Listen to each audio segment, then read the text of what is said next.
One morning, the campus was covered with snow, and I was very excited. I spent all day playing in the snow, and I finally had the opportunity to do what I always wanted to do for years. That was to build a snowman. Therefore, we had gotten some gloves on, and we went to building a snowman together. Me, a lady, and me and one of the staff ladies, and some other group of boys, some other boys, and we got together. Okay, that was some of that. Okay, so we had gotten some gloves on, and we went to building a snowman together. That was some of us, not everyone. It was a very hard and sweaty project because we were bundled up. We finally finished the project, and it was something that I felt proud of. Therefore, I accomplished one of my desired tasks, and I was about to accomplish my other desired task, which was to get my Mother's Day present for my mom. I worked school jobs and earned allowance for dorm chores and extra work. Finally, I had enough money to buy my mother her Mother's Day present. After we purchased it, we brought it back, wrapped it up, and put it away for safekeeping since it was too early to send it to her.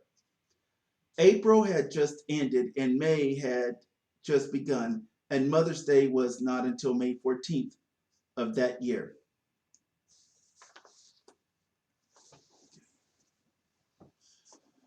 However, my behavior started to go from good to bad, then bad to worse. One of my jobs were held aside until I was properly trained, and my grandmother's obituary was vandalized by my former roommate. I was not happy, so to get revenge or get even, I stood over his bed and urinated, even after the staff already helped erase the vandalism off of my grandmother's obituary and laminated it so that it would not happen again. That kind of behavior was not tolerated. Also, I started scratching myself with one of the loose screws that I found. The staff told me to stop, but I refused to listen, so he had to take me down until I stopped. The next day, I got mad again. I wanted to lift weights, but there were not enough staff there to supervise me.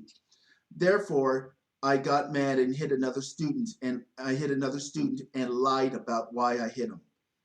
I had my shoes taken away from me between the time I hit him and the time I lied about it, and the time I lied about why. I hit him for no reason because I could not do what I wanted to do. Hmm. I started to get scared because I knew that it was time for me to leave that school.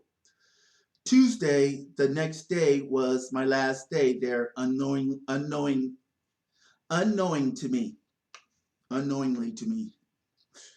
I did very good at the school up until the last class period where I was playing football. I started facing one of my classmates there who people said wanted to beat me down or beat me up. He was taller than me, although slimmer. I was overweight but shorter than he was. When the quarterbackers when the quarterback said hike, when the quarterbacker said hike, I rammed him down to the ground and he got really mad and punched me on my back. Okay, he says in my back. As as that was going on, I hit rock bottom there. And my anger overtook me. But I did remember when he did rebuke me for my hypocrisy when I saw another student in my class because He had the same weight because he had the same weight in him like me. I was also insulted. I I was also insulting another classmate that time too. Boy, sometimes I wonder how my mouth really got out of my got out of my heart and my mind to do stuff like that. I mean, I think I pretty much know around, but how would I? How sometimes it's still a mystery on how I let my mouth run out on me, never learning. But anyway, just let's get back to this. So, as I was remembering those days and times, I was still going off full blast that day, and I had to be restrained even harder. And there were a lot of staff there restraining me. I was there on the ground for a long time until the sheriff came and picked me up in handcuffs. I was taken to the sheriff's station and handcuffed to the pole.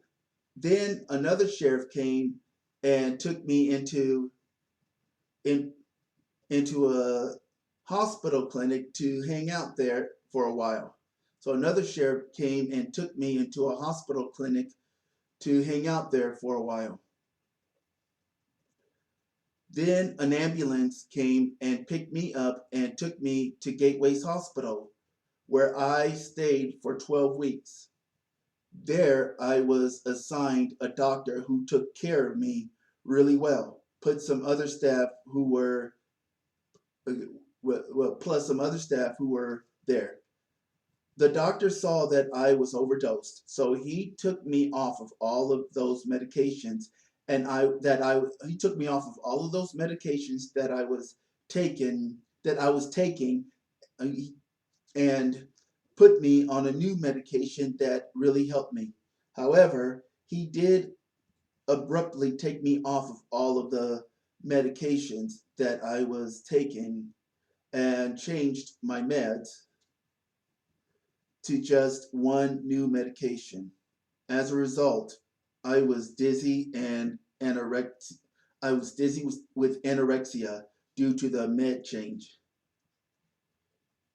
However, I started to clearly see what I was really doing and began to see my actions and see how I was treated.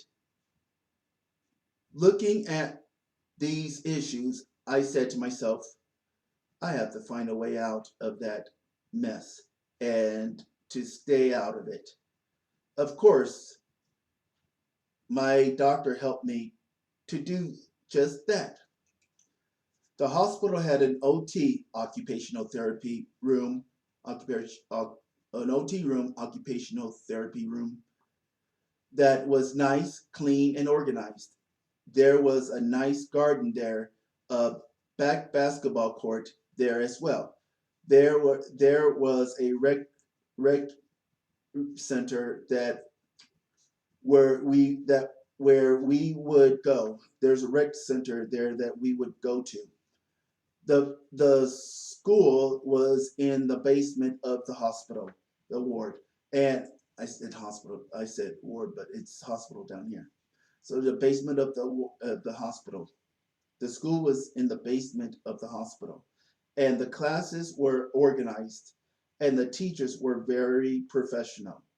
However, the unit was locked, just like USC and Van Nuys Hospital was. I was careful not to get a shot there, knowing that they did have them there. But I did not pay attention to the boundary lines when we left the unit and the ward because at Kaiser it was a wide open unit and Van Nuys Hospital pretty much everything was there in the unit. Okay. So let's come back one more time.